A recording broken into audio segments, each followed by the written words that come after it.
The simplest way of mounting a bowl blank on the lathe is between centres.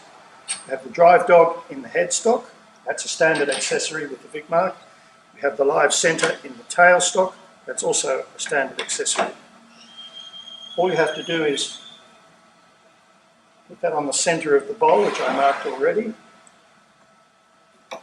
Bring up the tailstock, tighten it, make sure that the dogs have gripped on the blank and it's ready to turn. In fact, the most common use for mounting between centres is when you want to orient an eccentric piece of wood like this, which has a oddly shaped surface, so you want to balance the edges of the bowl. For example, if you're doing a natural edge bowl. So in this case, like the last one, I need to put the centre of the drive dog in the centre of the piece, bring up the tailstock, give myself a bit more space, and wind this up. This is only temporary for the moment. Once this is mounted between centres, I need to line up this point, this high point of the blank, with this high point.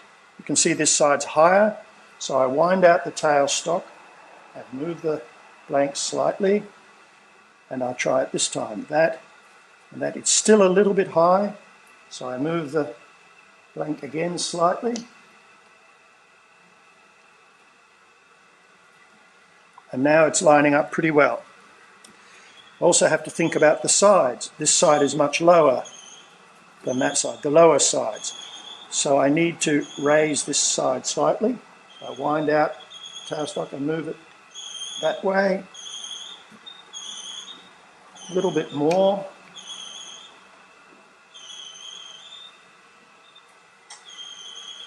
So they're pretty much lined up now. Check that the top is still lined up. It's moved just a little bit, so change that slightly. That's still lined up. That's still lined up.